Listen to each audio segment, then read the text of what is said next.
Assalamualaikum warahmatullahi wabarakatuh.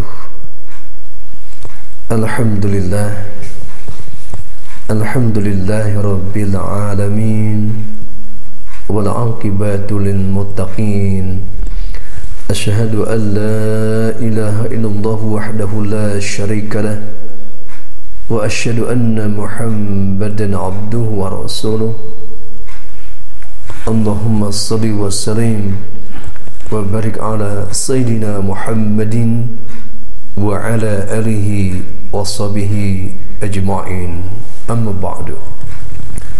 Faqad qala Allah Ta'ala fil Qur'anil Karim, A'udzu billahi minasy syaithanir rajim. Bismillahirrahmanirrahim. Ya ayyuhan nasu qad ja'akumur rasul qad ja'akumur rasul bil haqqi mir rabbikum fa'aminu khairan lakum wa in takfuru fa inna lillahi ma fis samawati wal ard wa kana Allahu aliman hakima. Sadaqallahul azim. Para pemirsa RTV yang dimuliakan Allah Subhanahu wa taala, alhamdulillahirabbil alamin. Segala puji hanya milik Allah Subhanahu wa taala. Pada kesempatan berbahagia ini kita dapat berjumpa kembali dalam rangkaian mempelajari kitab suci Al-Quran seputar Ya Nida Ya Ayuhan Nas. Itu panggilan kepada seluruh manusia. Allah memanggil kepada kita sebagai Anas, sebagai makhluk sosial. Makhluk sosial yaitu mempunyai kewajiban beribadah kepada Allah Subhanahu wa taala, kemudian berbuat baik kepada kedua orang tua kita masing-masing, berbuat baik kepada saudara-saudara kita, saudara dekat, saudara sekandung, juga buat baik kepada anak-anak yatim, orang-orang miskin. Juga berkatalah kepada manusia dengan perkataan yang baik, dengan perkataan yang mengandung manfaat, yang memberikan motivasi-motivasi untuk selalu menebarkan kebajikan-kebajikan. Pada kesempatan kali ini kita akan mempelajari Ya Nida Ya Ayuhan Nas pada surah An-Nisa ayat 170. Sebuah informasi yang amat penting, sebuah informasi yang memberikan penegasan secara khusus agar kita pun ikut bersyukur, karena ini merupakan sebuah anugerah buat kita, sehingga memberikan petunjuk jalan kita menuju jalan yang lurus, menuju jalan yang benar, menuju kesempurnaan kehidupan kita dengan diutusnya baginda Nabi Muhammad sallallahu alaihi wasallam. Allah berfirman pada surah An-Nisa surah 4 ayat 170, A'udzu billahi minasyaitonir rajim. Ya ayyuhan nasu qad ja'akumur rasul. Wahai seluruh umat manusia, qad ja'akum, sungguh telah datang kepada kamu semua Ar-Rasulu, seorang Rasul utusan Allah, yaitu baginda Nabi Muhammad sallallahu alaihi wasallam, bil haqqi min rabbikum, dengan membawa kebenaran dari Rabb mereka, dari Rabb kamu, jadi dari Allah Subhanahu wa taala. Fa aminu, maka berimanlah kamu semua, khairul lakum, itu merupakan sebuah kebaikan bagi kamu. Pada ayat ini memberikan informasi sekaligus memberikan penegasan bahwa telah datang kepada kamu semua, telah datang kepada kita itu seorang Rasul, itu baginda Nabi Muhammad sallallahu alaihi wasallam, dengan membawa kebenaran ya dari Tuhan kamu, dari Allah, yaitu melalui kitab suci Al-Quran, juga melalui syariatnya, melalui bimbingannya, melalui tuntunannya. 1400 tahun yang lalu baginda Nabi Muhammad SAW hadir di tengah-tengah masyarakat jahiliyah. Kemudian beliau melakukan penelitian, melihat kondisi masyarakat saat itu dalam keadaan jahiliyah, rusak keimanannya, rusak akidahnya, rusak pola pikirnya, rusak karakteristiknya, buruk akhlaknya, juga berkembang yaitu kehidupan sosial yang sangat bertentangan dengan rohaninya, yaitu mereka menyembah berhala yang dibuat mereka sendiri, kemudian sistem ribawi, judi, khamr, minum-minuman, termasuk prostitusi ketika itu mencapai puncaknya. Kemudian baginda Nabi Muhammad SAW berupaya setelah riset, setelah mengadakan penelitian tersebut, beliau mengasingkan diri untuk bertahanus di Gua Hira untuk mencari pedoman hidup tentang hakikat kebenaran hidup itu seperti apa. Dengan penuh kesungguhan, dengan penuh keistiqomahan, ingin merubah masyarakat jahiliyah menjadi masyarakat yang merdeka, yang penuh dengan keimanan. Kemudian beliau selalu bertahanus beberapa Ramadan, yang akhirnya mendapatkan sebuah pencerahan, itu dengan turunnya wahyu pertama di Gua Hira yang telah kita bahas, yaitu surah Al-Alaq ayat 1-5. Sebuah wahyu Al-Quran, sebuah revolusi membaca, revolusi perbaikan tauhid keimanan, sehingga dengan wahyu pertama tersebut mulai Rasulullah mendapatkan bimbingan Allah bagaimana caranya untuk memperbaiki masyarakat jahiliyah tersebut. Walaupun hasilnya tentunya belum maksimal. Selama 13 tahun Rasulullah berdakwah di Mekah, hanya mendapatkan beberapa sahabat.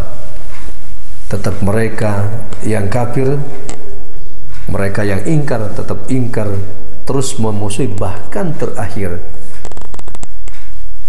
ketika mereka berkumpul, bermusyawarah di Darun Nadwah, membicarakan bagaimana mengatasi Muhammad. Ada yang mereka mengusulkan dipenjarakan saja, ada yang mengatakan diusir saja, ada yang mengatakan dibunuh saja. Dan salah satu yang datang itu adalah sosok orang tua, yaitu jelmaan iblis, juga mendukung untuk mengusulkan agar Nabi Muhammad dibunuh. Ini sebuah perjuangan yang sangat luar biasa. Kemudian tatkala malam perintah Allah kepada Rasul untuk berhijrah, ya, rumah Rasulullah yang tidak besar itu dikepung sekitar 100 pemuda yang siap pedangnya menghunusnya. Tetapi dengan pertolongan Allah, Allah selamatkan, Allah hijrahkan ke Madinah. Ini awal sebuah perjuangan bahwa telah datang kepada kamu semua, kepada kita, seorang Rasul yang membawa kebenaran dari Rabb, dari Allah Subhanahu wa Ta'ala. Dan secara regenerasi, Rasulullah mengajarkan kitab suci Al-Quran kepada para sahabat, mendidiknya, kemudian menyampaikannya pelajaran Al-Quran, kemudian oleh para sahabat Al-Quran dihafalkan, dipahami, kemudian diamalkan dalam kehidupan sehari-hari, pesan-pesan yang disampaikan kitab suci Al-Quran. Kemudian para sahabat menyampaikannya kepada generasi berikutnya yang disebut dengan tabi'in.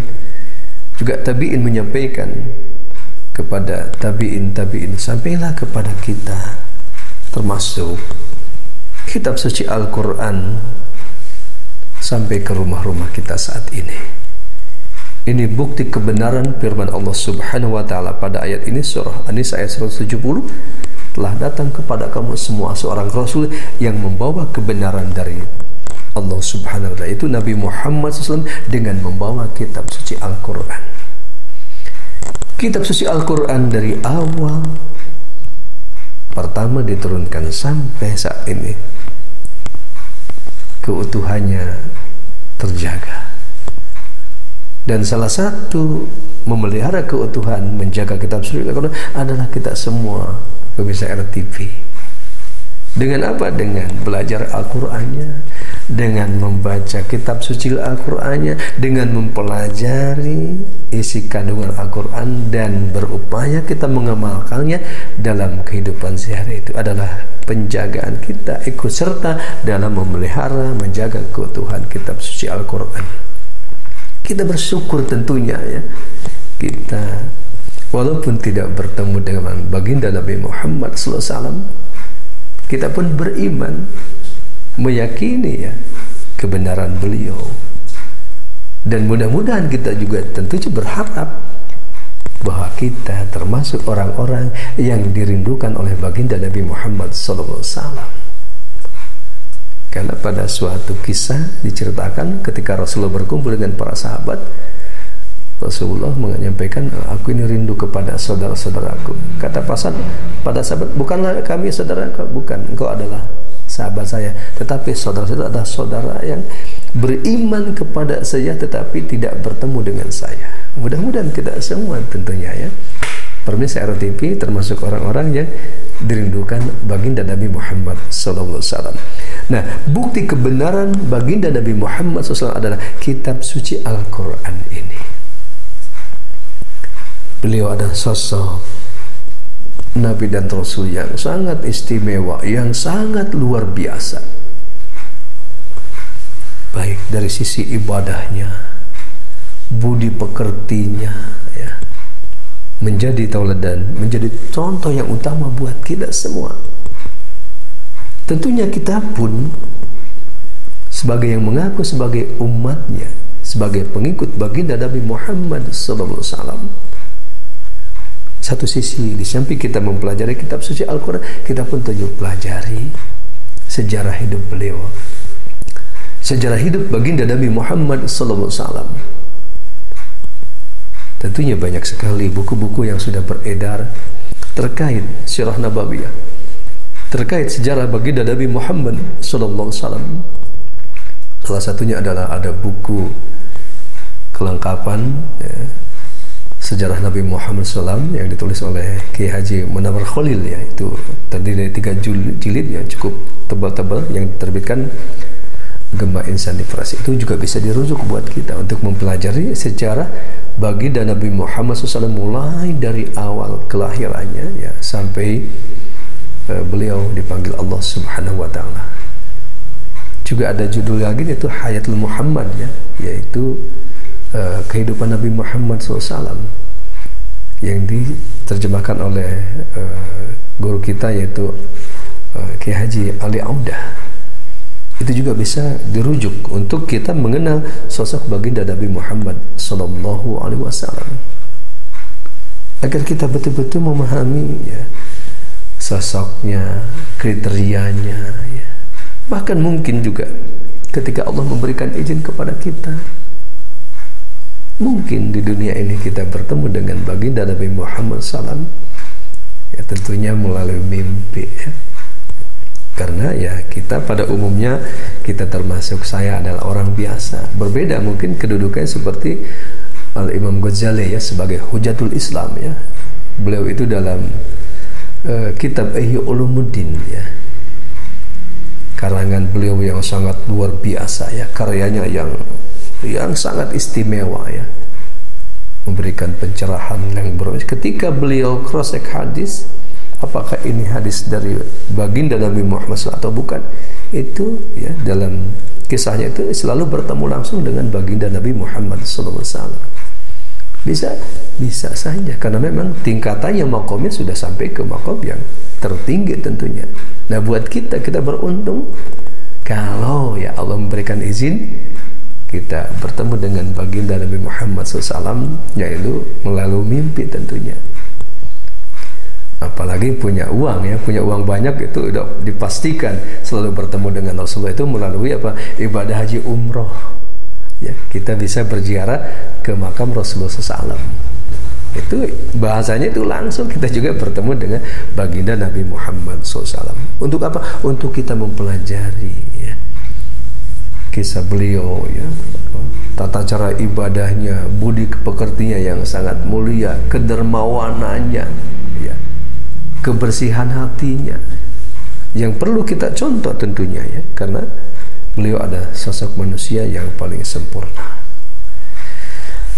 Para pemirsa RTV yang dimuliakan Allah Subhanahu wa taala, melalui ayat ini betul-betul ya dengan mengutarakan kata qad ya, sungguh ya telah datang kepada kamu seorang rasul ya, baginda Nabi Musa, dengan membawa kebenaran, yaitu membawa kitab suci Al-Quran. Sekarang Qurannya sudah sampai kepada kita. Nah, kewajiban kita tentunya agar mengenali baginda Nabi Muhammad SAW dengan mempelajari kitab suci Al-Quran, dengan mempelajari sejarah hidup beliau, juga itu tentunya lebih bagus buat kita semua, sehingga betul-betul kita dekat dengan baginda Nabi Muhammad SAW. Bahkan Allah Subhanahu wa taala juga memerintahkan kepada kita semua ya, agar kita berselawat kepada baginda. Mungkin dengan selawat yang pendek ya, sallallahu ala Muhammad, atau yang agak panjang, Allahumma sholli ala sayyidina Muhammad wa ala sayyidina Muhammad. Kita berulang kali ya, setiap hari habis sholat ya. Mungkin kita juga dimanapun ya, di kendaraan, di mobil, di motor, kita juga bisa bersalawat kepada baginda Nabi Muhammad sallallahu alaihi wasallam. Ini bentuk syukur kita, karena dengan mengenal ajaran beliau kita tentu mendapatkan kehidupan yang lebih layak ya, itu dengan menjalani syariatnya, dengan menunaikan ibadah sholatnya, dengan menunaikan syariat-syariat yang lain yang beliau bawa kepada kita ya. Itu merupakan sebuah anugerah bagi kita semua, bukan menjadi sebuah beban, tetapi menjadi anugerah. Termasuk ibadah sholat 5 waktu dan sholat-sholat sunnah yang beliau contohkan kepada kita, itu merupakan anugerah buat kita. Kenapa? Karena umumnya manusia itu ya, menginginkan sebuah kehidupan yang penuh dengan ketenangan, penuh dengan ketentraman. Nah, salah satu untuk mencapai hidup yang tenang, yang hidup tentram, itu adalah dengan melaksanakan ibadah sholat. Hal ini juga didukung sebuah riwayat ya, baginda Nabi Muhammad SAW menyampaikan kepada kita, zu'ilat qurratu aini bis shalah, aku mencapai puncak ketenangan jiwaku, yaitu dengan melaksanakan ibadah sholat. Sholat adalah anugerah, Al-Quran adalah anugerah yang patut kita syukuri. Sehingga ayat ini menjelaskan fa'aminu khairlakum, dan apabila engkau beriman ya, maka itu merupakan kebaikan yang sangat luar biasa. Wa in takfuru, dan jika kamu mengingkari terhadap kehadiran Nabi Muhammad SAW, jika kamu mengingkari terhadap yang dibawa oleh Nabi Muhammad SAW, itu kitab suci Al-Quran, tidak sedikit pun merugikan Allah. Kenapa? Fa inna lillahi ma fis samawati wal ardh. Maka sesungguhnya milik Allah, kepunyaan Allah, apa-apa yang ada di langit dan di bumi. Wa kana Allahu aliman hakim, dan sesungguhnya dan Allah Maha mengetahui dan Maha bijaksana. Dalam konteks ayat ini memberikan satu sisi penegasan ya, buat kita juga menjadi sebuah motivasi ya, melalui ayat ini, bahwa baginda Nabi Muhammad SAW merupakan seorang Nabi dan Rasul terakhir yang Allah utus untuk memperbaiki kehidupan dunia ini menuju kehidupan akhirat. Walaupun tentunya saat ini keadaan kondisi manusia memang banyak yang tidak beriman, banyak yang ingkar, tetapi pastikan kita sahabat RTV yang dimuliakan Allah Subhanahu wa taala termasuk orang yang beriman kepada Allah, beriman kepada baginda Nabi Muhammad SAW, juga beriman kepada yang dibawa oleh baginda Nabi Muhammad SAW, yaitu kitab suci Al-Qur'an. Ini sebuah anugerah. Biarkanlah orang yang ingkar, biarkanlah orang yang kafir, biarkanlah orang-orang yang mengikuti hawa nafsunya, tetapi kita pastikan bahwa kita termasuk orang-orang yang mengikuti tuntunan baginda Nabi Muhammad SAW. Termasuk kitab suci Al-Quran adalah sunnah mutaba'ah, yaitu membaca kitab suci Al-Quran itu mengikuti apa-apa yang diajarkan baginda Nabi Muhammad SAW kepada sahabat-sahabat, kepada tabi'in, kepada tabi'in, sampai kepada guru-guru kita, dan guru kita kepada kita, sehingga Al-Quran sampai sekarang baik dari sisi bacaannya maupun isi kandungannya tetap utuh terjaga karena mengikuti sunnah muttaba'ah ini. Oleh sebab itu tentunya dalam aplikasi mengamalkan ayat ini dalam kehidupan kita sehari-hari, satu sisi kita terus berupaya membaca kitab suci Al-Quran, tentunya melalui talaqi musyafahah. Kita belajar langsung kepada guru-guru Al-Quran kita yang secara khusus mempunyai sanad baca Quran yang tersambung sampai baginda Nabi Muhammad SAW. Kemudian juga tentunya kita pun mencontoh kepribadian baginda Nabi Muhammad SAW dalam kehidupan kita sehari-hari. Ini tentunya sangat penting. Kita tidak hanya mengaku, tetapi bagaimana agar kita meningkat termasuk yang diakui baginda Nabi Muhammad SAW. Karena berapa banyak orang yang mengaku sebagai umat Nabi Muhammad SAW, tetapi dalam tingkah lakunya, dalam perilakunya sangat bertentangan, sangat arogan, merasa benar sendiri, misalkan tidak mau dikritik orang lain, tidak mau dinasihati orang lain. Tentunya bagi kita, bagaimana mencontoh baginda Nabi Muhammad SAW dalam kehidupan kita sehari-hari. Nah, semua sudah tertulis dalam kitab suci Al-Quran. Kenapa? Karena ketika ditanya istri beliau Siti Aisyah bagaimana akhlak Rasulullah, akhlak Rasulullah adalah Al-Quran. Oleh sebab itu tentunya kita sahabat RTV yang dimuliakan Allah Subhanahu wa taala agar betul-betul mengenal sosok baginda Nabi Muhammad SAW. Di samping kita mempraktekkan ya, setiap amalia ibadah kita kepada Allah Subhanahu wa ta'ala melalui tuntunan baginda Nabi Muhammad SAW, juga agar kita betul-betul diakui sebagai umatnya dan termasuk orang-orang yang dirindukan oleh Rasul. Pastikan ya, untuk diakui itu tadi ya, kita beriman, kemudian prakteknya dengan menjalankan syariatnya, yaitu melaksanakan ibadah sholat wajib, sholat sunnah, zikir kepada Allah, juga memperbanyak dengan membaca selawat secara khusus. Di samping membaca kitab suci Al-Quran, kita pastikan termasuk orang-orang yang gemar membaca selawat dengan penuh keikhlasan gitu. Jangan sampai tertipu. Kenapa? Karena kita membaca selawat karena pengen kaya misalkan ya, karena membaca selawat pengen urusan kita dapat kemudahan. Tetapi pastikan bahwa membaca sholawat semua lillahi ta'ala, ikhlas karena Allah Subhanahu wa ta'ala ya, tentunya satu sisinya otomatis ya dengan banyak membaca sholawat ya, insya Allah Allah pun akan memberikan kemudahan-kemudahan terhadap jalan hidup kita, khususnya untuk mencapai kebahagiaan hidup di dunia dan akhirat. Juga pastikan bahwa kita termasuk orang-orang yang diakui sebagai umat Nabi Muhammad SAW, bukan yang mengaku. Oleh sebab itu amat penting untuk terus kita pahami, kita renungkan ya, ayat yang simple ini, ayat yang pendek pada surah An-Nisa ayat 170 memberikan sebuah gambaran yang sangat luar biasa, yang luas kalau kita kaji secara seksama, secara teliti. Paling tidak adalah kita termasuk orang-orang yang beriman ya, karena dengan beriman kepada baginda Nabi Muhammad SAW, beriman kepada kitab suci Al-Quran, itu merupakan kebaikan-kebaikan yang tiada taranya. Mudah-mudahan kita semua, para pemirsa RTP yang dimuliakan Allah Subhanahu wa taala, betul-betul ya kita mengenal sosok baginda Nabi Muhammad SAW ya. Kemudian kita mengikuti apa yang dilakukan oleh beliau, yaitu mengikuti sunnah-sunnahnya ya. Juga tak lupa kita berusaha ya untuk memperbanyak membaca sholawat.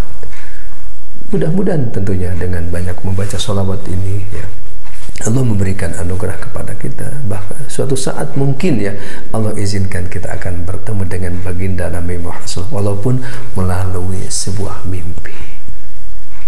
Nah, dengan mengenal sosok baginda Nabi Muhammad SAW terlebih dulu gitu, kita tidak akan tertipu dengan syaitan ya, tidak tertipu dengan bujukan setan ya. Karena ada suatu saat ya, ada sebuah cerita, katanya seseorang mimpi bertemu dengan Rasulullah. Ternyata bukan Rasulullah, namanya Muhammad, tetapi bangsa jin dari Baghdad katanya. Nah ini kenapa? Sebuah tipuan gitu. Kenapa? Karena kita tidak mengenal dulu. Nah kalau kita mengenal dulu melalui bacaan kita, sejarahnya, oh sosok baginda itu sangat luar biasa ya, apa namanya, misalkan wajahnya putih bersih bercahaya misalkan, kemudian dadanya lebar ya. Itu kan dari sisi itu kita paham, oh Rasul itu seperti itu. Nah ketika tentunya ya mimpi yang insya Allah anugerahkan lewat mimpi dengan banyak baca salat ini, kita tidak tertipu dengan tipuan-tipuan syaitan. Mudah-mudahan kita semua tentunya ya diberikan anugerah ya, karena ada sebuah cerita ya, termasuk Ibnu Jarir At-Tabari ya, yaitu beliau mengarang tafsir At-Tabari ya, Jami'ul Bayan itu. Mulai beliau menulis kitab tafsir yang tebalnya ya sekitar 17 jilid berbahasa Arab itu.